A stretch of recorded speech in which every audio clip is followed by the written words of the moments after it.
আজকে তোদের আর একটা কথা বলবো। তোরা কি নিজেদের শিক্ষা দীক্ষা শিষ্টাচার সব ভুলে গেছিস? সব জলাঞ্জলি দিয়েছিস? আজকে জাতি ধর্ম নির্বিশেষে যিনি আমাদের দেশের প্রধান, তিনি প্রধানমন্ত্রী, তিনি রাজা। আগেকার দিনে তাকে রাজা বলা হতো। তিনি তার যোগ্যতা অনুযায়ী সেই চেয়ারটাতে বসেন। যিনি আমাদের রাজ্যের মুখ্যমন্ত্রী, তিনি রাজ্যের রাজা। তিনি তার যোগ্যতা অনুযায়ী সেই চেয়ারটায় বসেন এবং সেই চেয়ারটা অধিকার করেছেন। কেউ প্রধানমন্ত্রীকে বলেননি যে আসুন স্যার আপনি এই চেয়ারে বসুন, আজ থেকে প্রধানমন্ত্রী হয়ে গেলেন। বা মুখ্যমন্ত্রীকেও কেউ বলেননি যে আসুন আজ থেকে এই চেয়ারে বসুন, আপনি এই রাজ্যের মুখ্যমন্ত্রী হয়ে গেলেন। তারা তাদের রাজনৈতিক ক্ষমতা দিয়ে তবে সেই চেয়ারগুলো গ্রহণ করেছে বা পেয়েছে। হ্যাঁ, আর তোরা তোদের নিজেদের শিক্ষা দীক্ষা নৈতিক আচার ব্যবহার সব ভুলে গিয়ে তাদের নিয়ে কার্টুন তৈরি করছিস, ইউটিউবে ছাড়ছিস। কেন কেন করছিস এই নোংরামোগুলো? পারবি পারবি যে দেশের প্রধানমন্ত্রীর সমকক্ষ হতে, রাজ্যের মুখ্যমন্ত্রীর সমকক্ষ হতে? পারবি না। একটা কথা মনে রাখবি, আজকের প্রধানমন্ত্রী কালকের ইতিহাসের পাতায় তার নাম উঠে গেছে। আজকের যিনি রাজ্যের মুখ্যমন্ত্রী, তারও ইতিহাসের পাতায় নাম উঠে গেছে। তিনি থাকুন বা না থাকুন, ইতিহাস বলবে অমুক সাল থেকে অমুক সাল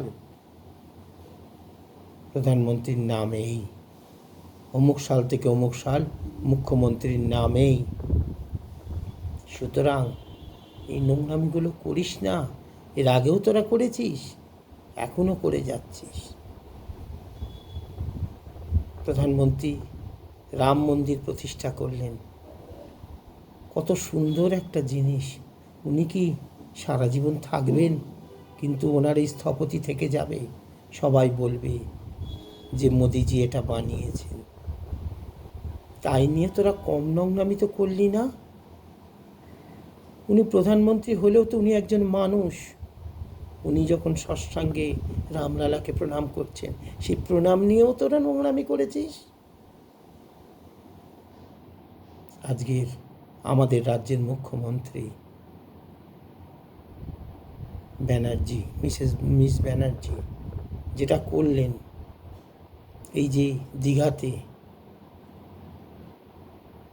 সুন্দর জগন্নাথ মন্দির প্রতিষ্ঠা করলেন, উনি কি সঙ্গে নিয়ে যাবেন?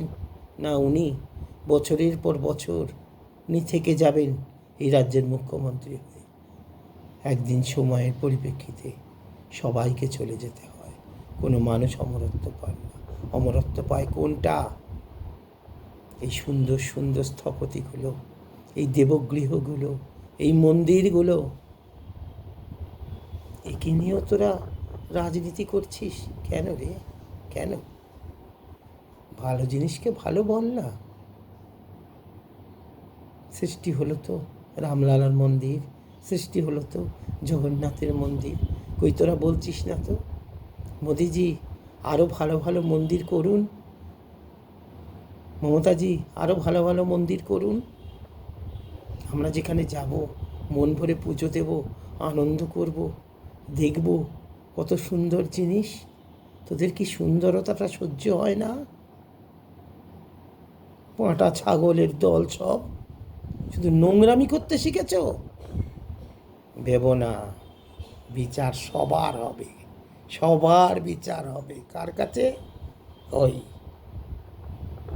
অল ইন অল, যে সে বিজেপিও নয়, তৃণমূলও নয়, কংগ্রেসও নয়, সিপিএমও নয়, তিনিই সর্বে সর্বা। বুঝতে পেরেছিস? মনে রাখবি সবসময়।